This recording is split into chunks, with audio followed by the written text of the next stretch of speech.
자, 한번 시작해 볼까요? 오늘은 한 사람의 인생을 정말이지 뿌리부터 완전히 뒤바꿔버린 생각의 전환에 대한 아주 놀라운 이야기를 들여다볼까 합니다.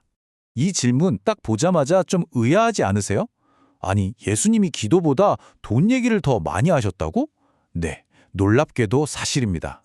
바로 이 지점에서 우리가 보통 가지고 있던 생각이 조금씩 흔들리기 시작하는 거죠.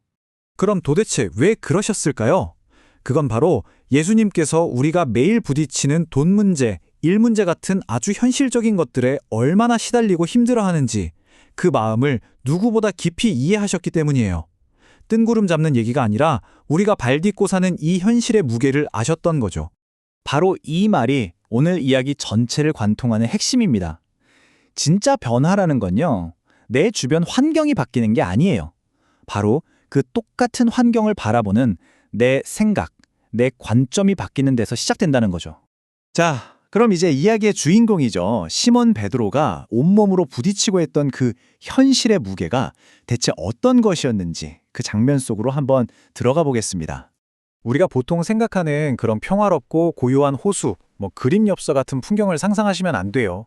베드로에게 이 게네사렛 호수는요, 그야말로 가족의 목숨이 걸린 치열한 생존의 현장이었습니다. 한번 상상해 보세요.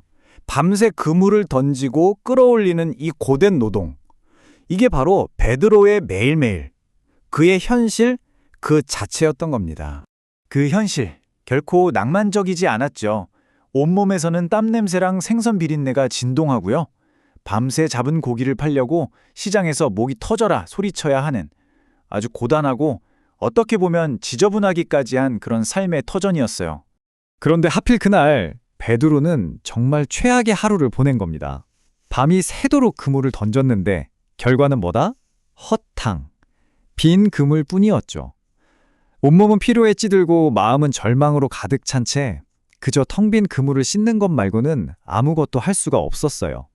바로 이렇게 가장 비참하고 가장 평범한 실패의 한복판에서 이야기는 전혀 예상치 못한 방향으로 흐르기 시작합니다.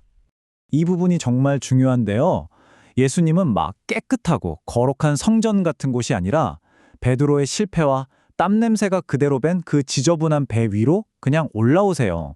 그러니까 우리의 가장 망가져 있고 엉망진창인 현실 속으로 직접 찾아오신다는 거죠.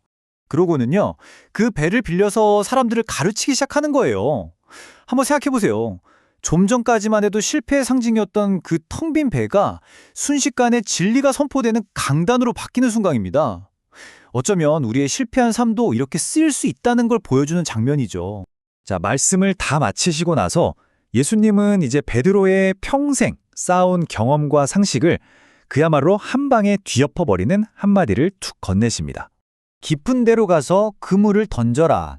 이게 전문가인 베드로가 듣기에는요, 정말 말도 안 되는 소리였어요. 아니, 평생을 갈릴리에서 잔뼈가 굵은 어부라면 누구나 아는 상식이 있거든요. 고기는 밤에 잡는 거고 또 얕은 물가에서 잡는다는 거. 근데 이걸 완전히 무시하는 짓이었던 거죠. 그런데 그 말도 안 되는 말에 순종했더니 어떻게 됐을까요? 그물이 찢어질 정도의 기적이 일어납니다. 그리고 이 엄청난 기적은 베드로의 관점을 그냥 송두리째 바꿔놔요. 그저 존경할 만한 선생님 정도로 보였던 예수가 이제는 감히 쳐다보기도 힘든 경외의 대상, 바로 주님으로 보이게 된 겁니다. 하지만 진짜 놀라운 변화는요, 여기서부터입니다. 보통 사람 같으면 이 엄청난 물고기를 보고 와, 대박이다 하면서 기뻐했겠죠? 그런데 베드로는 전혀 다른 반응을 보입니다. 그는 예수님 앞에 그냥 엎드려서 소리쳐요. 주님, 저를 떠나세요. 저는 죄인입니다. 진짜 거룩함을 바로 눈앞에서 마주하니까 그 압도적인 빛 앞에서 자기 자신의 부족함, 연약함, 죄인됨이 너무나도 선명하게 보였던 거죠. 바로 이게 변화의 핵심이에요. 그렇다면 제자가 된다는 게 뭘까요? 바로 이겁니다. 첫째, 예수님이 누구신지 제대로 보는 것. 그리고 그 결과로 자기 자신이 누구인지를 완전히 새롭게 깨닫는 사람. 한마디로 관점의 완전한 대전환이죠. 자, 이렇게 세상을 보는 눈, 또 자기 자신을 보는 눈이 완전히 바뀌니까요, 베드로의 삶의 목적과 방향도 완전히 새로운 국면을 맞이하게 됩니다. 예수님께서 베드로에게 말씀하시죠. 이제부터 너는 물고기가 아니라 사람을 낳게 될 거다.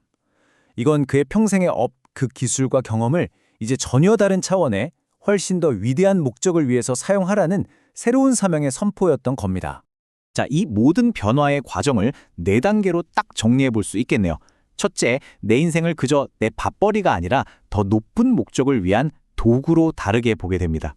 둘째, 예수님을 그냥 훌륭한 선생님이 아니라 거룩한 주님으로 다르게 보게 되고요. 셋째, 그 거룩함 앞에서 나 자신이 어떤 존재인지 깨닫게 되죠. 그리고 마지막으로 내 삶의 우선순위가 완전히 재정렬되면서 새로운 사명을 향해 나아가게 되는 겁니다.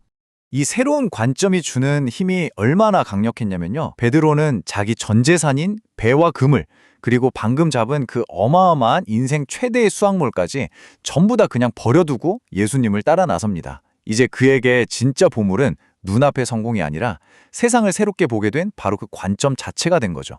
결국 이 이야기는 오늘 우리 모두에게 질문을 던지고 있습니다. 여러분의 그 매일 반복되는 평범하고 어쩌면 고단한 그 현실 속에서 어쩌면 베드로처럼 이런 놀라운 생각의 전환을 간절히 기다리고 있는 부분은 과연 어디일까요?